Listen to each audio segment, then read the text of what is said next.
محمدا عبده ورسوله أرسله الله تعالى إلى كافة للناس بشيرا ونذيرا وداعيا إلى الله بإذنه وسراجا منيرا.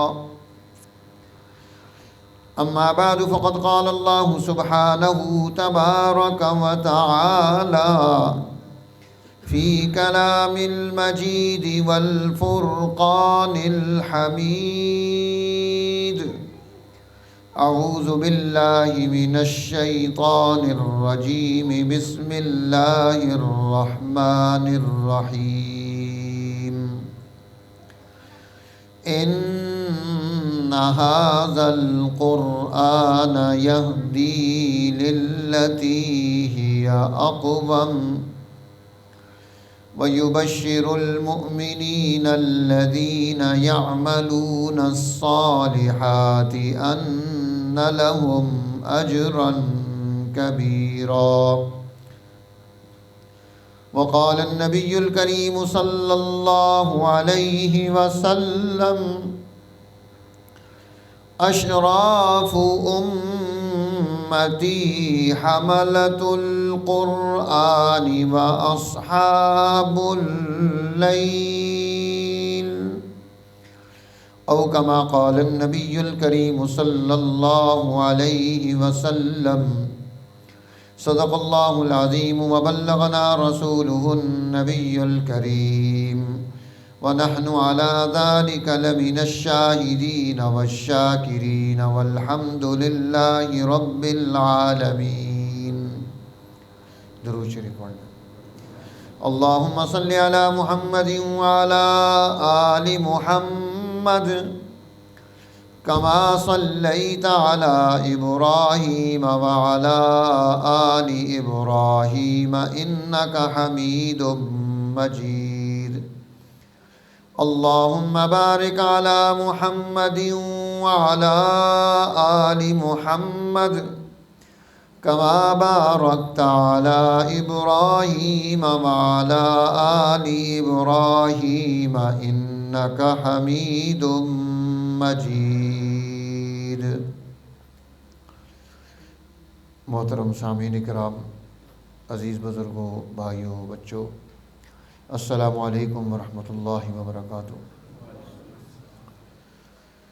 قرآن حکیم کی اس تکمیلی محفل میں آپ حضرات کے ساتھ آپ کی اس مسجد میں قرآن کی برکت سے ملاقات کا موقع حاصل ہو گیا.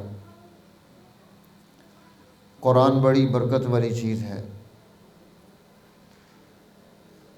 اس کی برکتیں ہی برکتیں ہیں.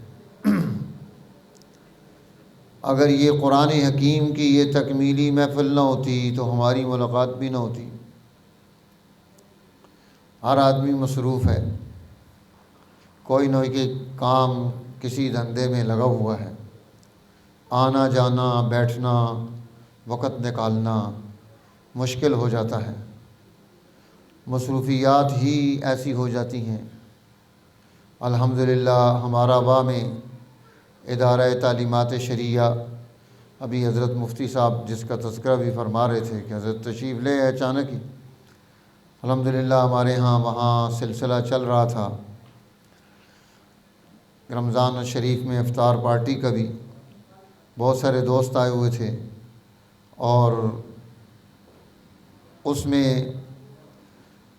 پھر میرا بیان چل رہا تھا تو پھر مفتی صاحب نے دعا کرائی.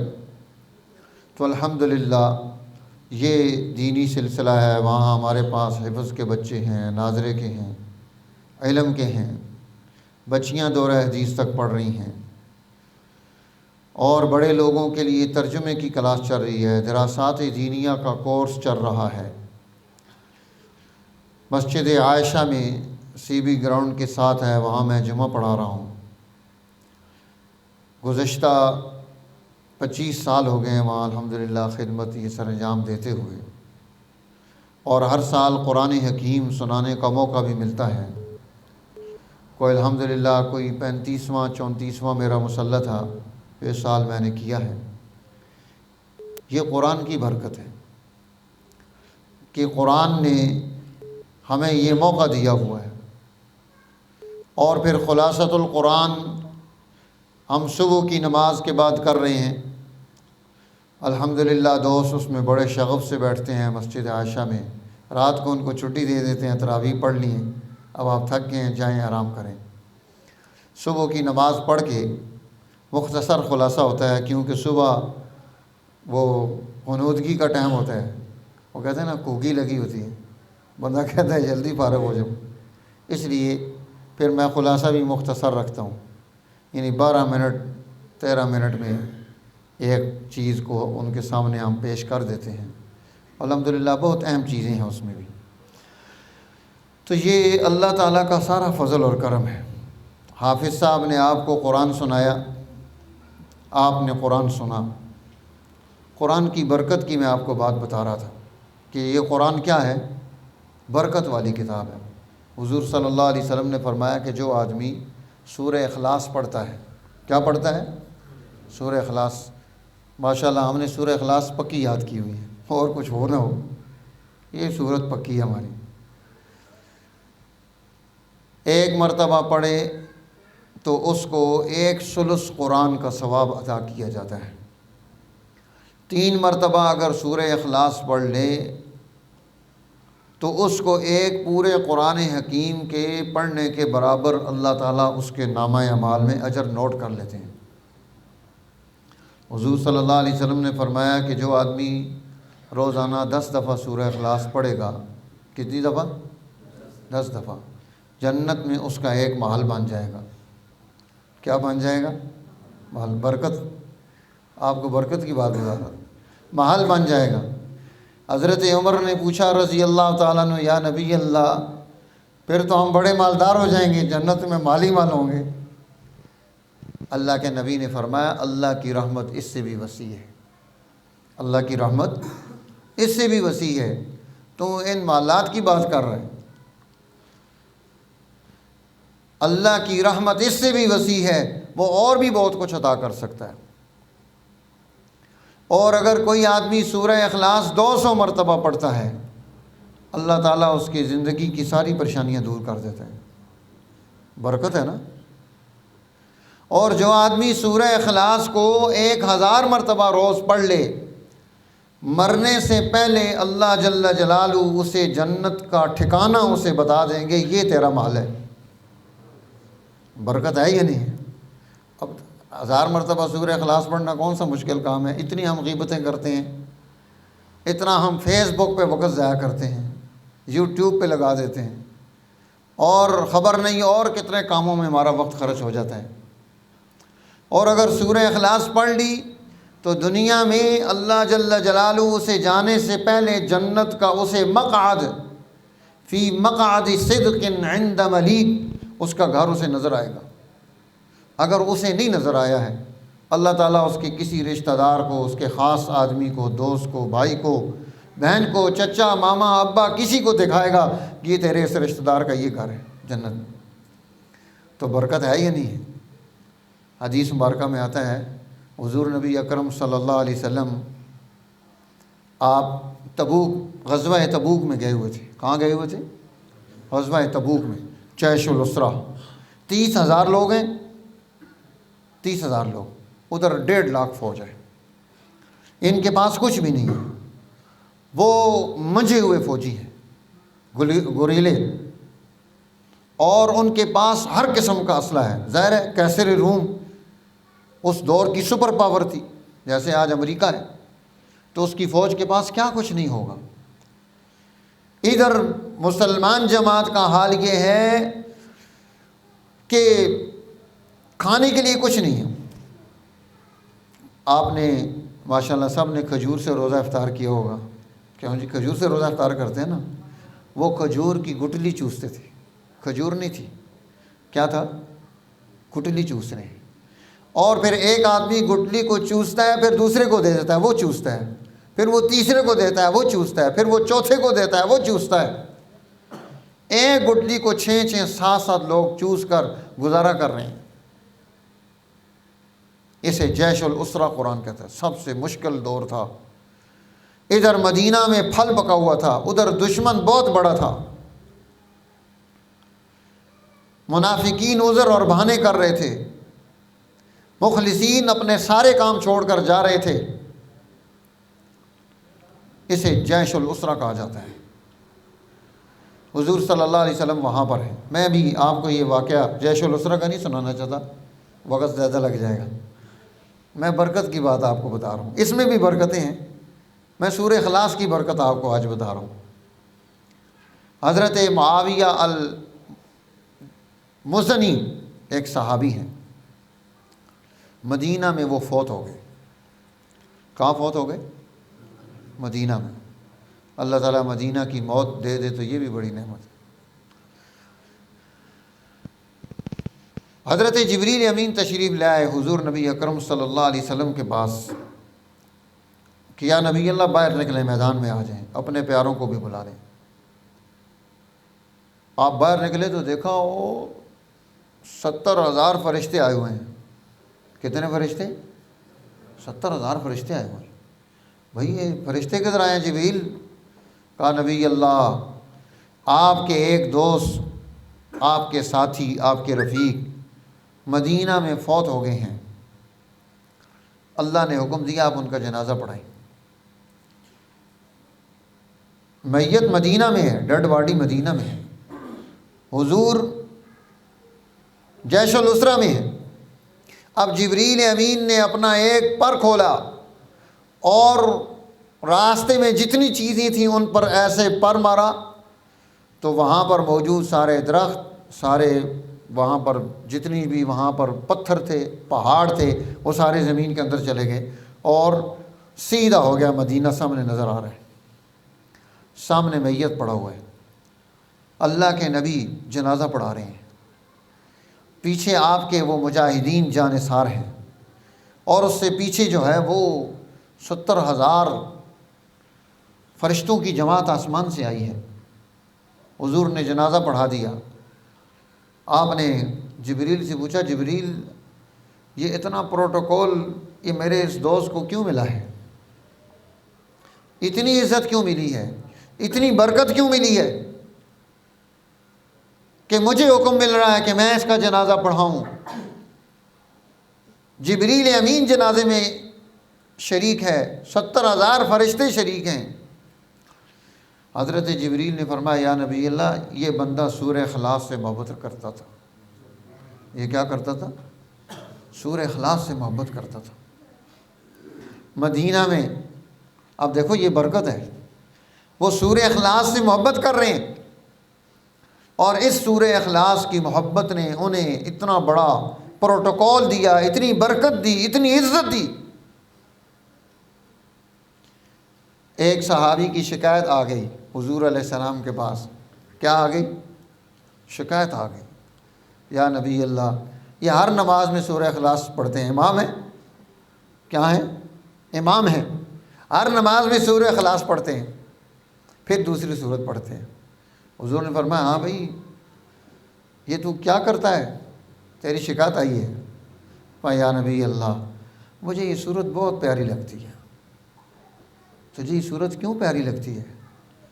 کہا اس میں اللہ کی محبت، اللہ کا تعارف، اللہ کی شان، اللہ کی عظمت، اس کا مرتبہ بیان کیا ہے، اس لیے مجھے یہ اچھی لگتی ہے۔ اللہ کے نبی صلی اللہ علیہ وسلم نے فرمایا تو پڑھتا رہا، اس سورت کو کیا کیا کر؟ پڑھتا رہا کر۔ اور جو شکایت لے کر آئے تھے اس سے اللہ کے حبیب نے فرمایا یہ ٹھیک کر رہا ہے، یہ سورت قیامت کے دن اپنی برکتوں کے ساتھ اسے جنت میں لے جائے گی۔ دیکھو یہ ہے برکت سورہ اخلاص کی۔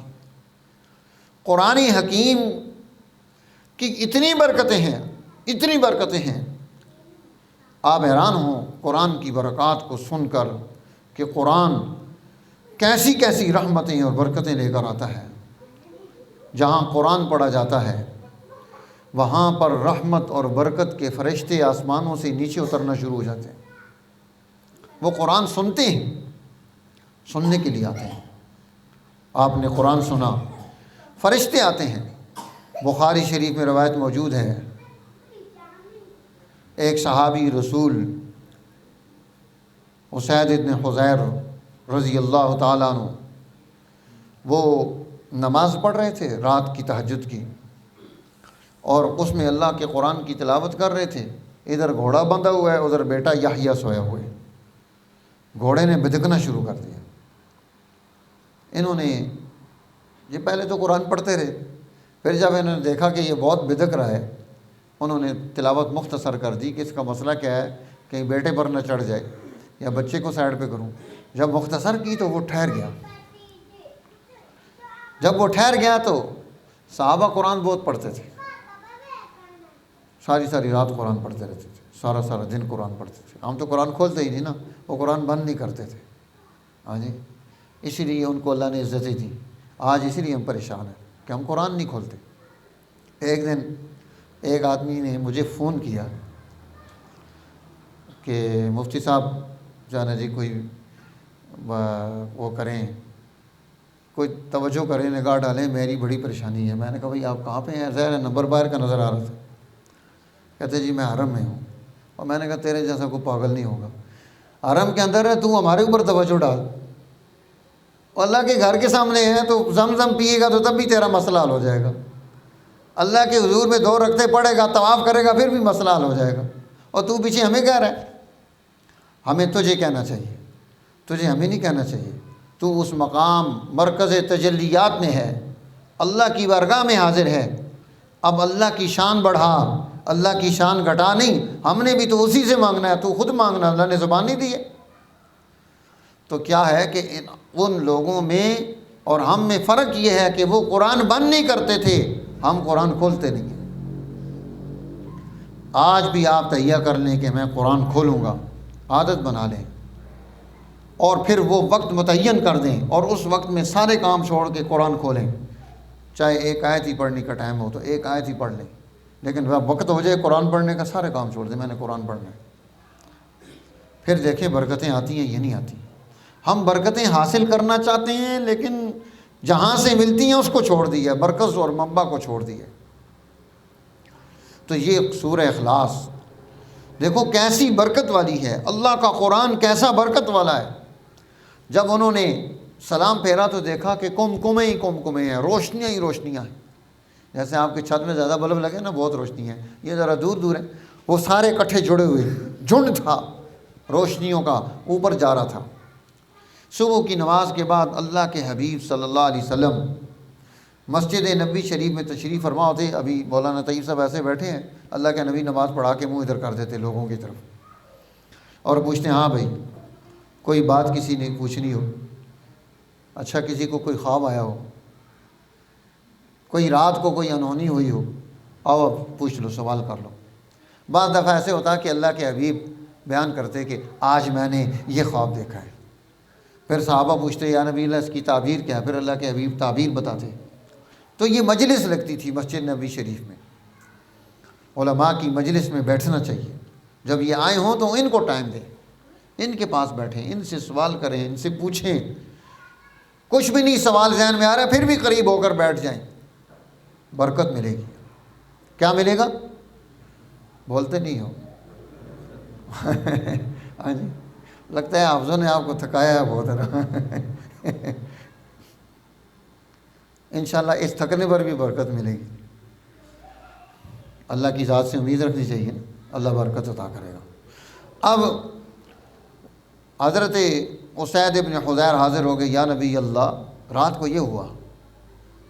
تو اللہ کے حبیب فرمانے لگے کاش کہ تو قرآن کی تلاوت کو جاری رکھتا، اور صبح کو مدینہ کے بچے فرشتوں کی زیارت کرتے انہیں سلام کر رہے ہوتے۔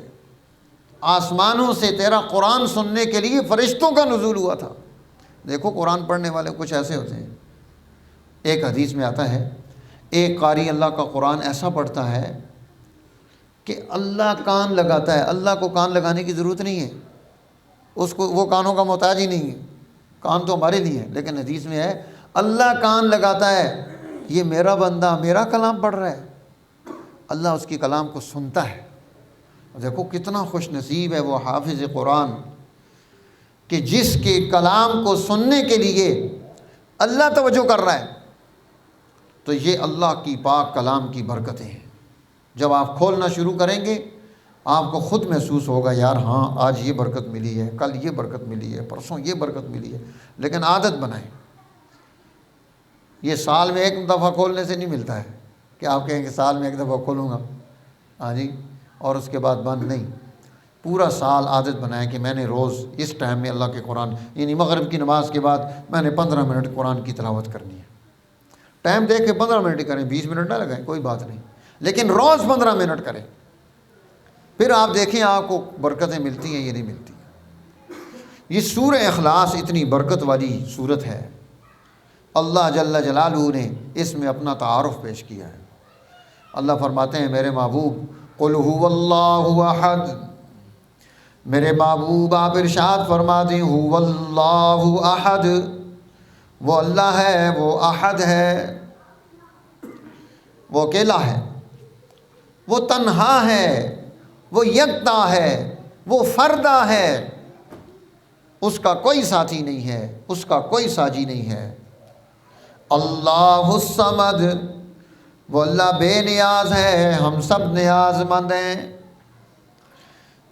اس کو کسی کی نیاز کی ضرورت نہیں، وہ بے نیاز ذات ہے، اسے کسی تعاون کی ضرورت نہیں، وہ الصمد ذات ہے۔ لم یلد ولم یولد، نہ اس کا کوئی بیٹا ہے نہ اس کا کوئی باپ ہے، وہ ان تمام چیزوں سے پاک ذات ہے، بیٹا ہونا، باپ ہونا۔ وَلَمْ يَكُنْ لَهُ كُفُوًا أَحَدٌ، اور کوئی اس کی برابری نہیں کر سکتا، اس کی ہمسری نہیں کر سکتا۔ دنیا میں ہر ایک دوسرے کا برابر ہو سکتا ہے، بہت بڑا افسر ہوگا تو اس کی برابری کا افسر ہوگا، لیکن اللہ کی برابری کا کوئی بھی نہیں۔ اللہ جل جلالہ نے اس مبارک صورت میں اپنا تعارف کرایا ہے کہ تم سب لوگ میرے ساتھ اپنا تعلق پیدا کر لو، مجھے بڑا مان لو، میرے ساتھ یہ جو تم رشتے ناطے بناتے ہو ان سب کو چھوڑ دو۔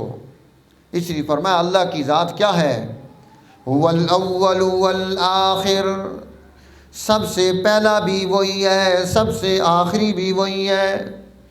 هو الظاہر والباطن، ظاہر بھی وہی ہے، چھپا ہوا بھی وہی ہے، وہ اللہ کی ذات ہے۔ لا تدرکہ الابصار، جو کسی آنکھ میں دکھ نہیں سکتا، وہو یدرک الابصار، اور وہ ساری آنکھوں کو دیکھنے والا ہے، وہو اللطیف الخبیر، وہی ہے باریک بین باخبر۔ یہ اللہ کی ذات ہے۔ اللہ جل جلالہ اپنا تعارف پیش کر رہے ہیں۔ اس لیے جب انسان اللہ کے ساتھ جڑ جاتا ہے، اس سے محبت کرنی شروع کر دیتا ہے، اس کی وحدانیت کو قبول کر لیتا ہے، تو پھر اللہ کی طرف سے اس کے اوپر برکتوں کا نزول شروع ہو جاتا ہے۔ اس لیے یہ بڑی غنیمت ہے۔ اللہ نے آپ کو قرآن سننے کا موقع دیا، کافی دیر ہو گئی ہے، ہمارا بھی جو ہے نا یہ گلا رمضان شریف میں پنچر ہوتا ہے، ہمارا الحمدللہ قیام اللیل بھی چل رہا ہے۔ صبح بھی میں نے تہجد میں جو ہے نا 3 سپارے سنانے ہیں، آج جو ہے نا 13واں 14واں اور 15واں، اور 2 بجے ہم شروع کرتے ہیں، ابھی اس کے لیے بھی تیاری کرنی ہے۔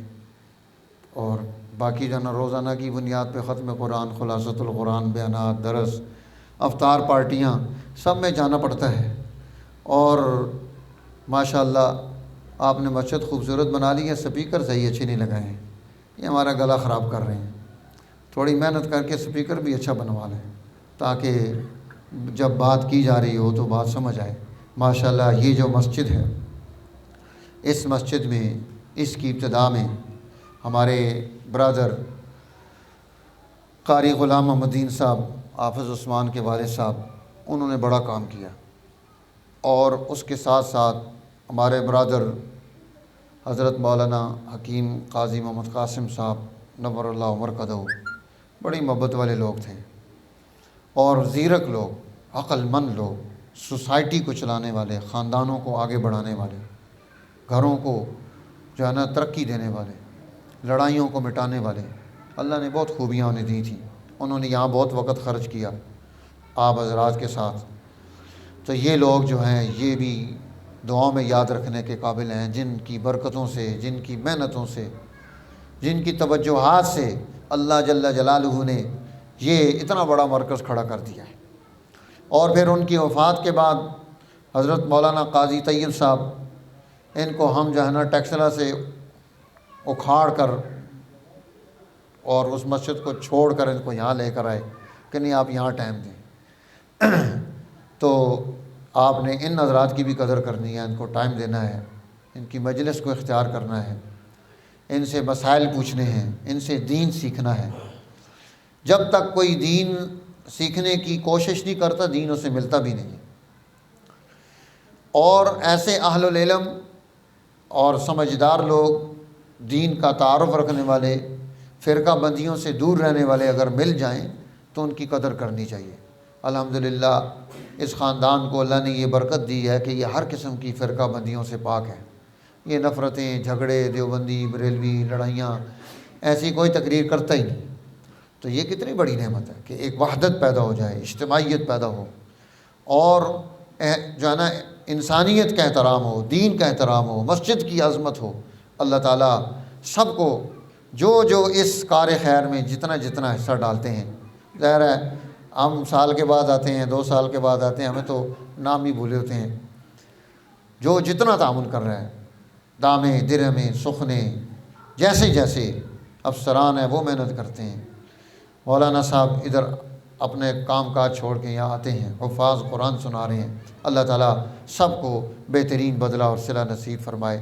آپ سب کی محنتیں قبول ہوں اللہ کی بارگاہ میں، تاکہ ہم دنیا میں بھی سرخرو ہوں۔ ہم بھی اسی لیے آئے تھے کہ بندہ تحیات میں پہنچ جائے نا، تو اللہ تعالیٰ کہتے ہیں فرشتوں کو اس کے لیے جماعت کا ثواب لکھ دو۔ جو بندہ کس میں پہنچ جائے؟ تحیات میں پہنچ جائے تو اس کو کتنا ثواب ملتا ہے؟ جماعت کا ثواب ملتا ہے۔ جو آدمی رکوع میں مل جائے، من ادرک الرکوع فقد ادرک الرکعہ، اسے رکعت کا ثواب مل جاتا ہے۔ حالانکہ اس نے قیام پورا نہیں کیا، الحمد شریف بھی نہیں سنی، سورت بھی نہیں سنی، لیکن پھر بھی اس کو ثواب مل رہا ہے۔ کس کا؟ قیام کا۔ کیوں؟ رکوع میں شامل ہو گیا۔ تو ہم تو صرف رکوع میں شامل ہونے والے ہیں، چلو تحیات میں پہنچ جائیں گے، بگائی ہے گاڑی، ہم نے کہا چلو یار تحیات میں پہنچ جائیں، تاکہ ان حفاظ کی یہ جو برکتیں ہمیں بھی مل جائیں۔ اللہ تعالیٰ ہمارے آنے کو، آپ حضرات کی اس محنت کو، سب کے بیٹھنے کو اور توجہ سے بات سننے کو قبول فرمائے۔ وآخر دعوانا ان الحمدللہ رب العالمین۔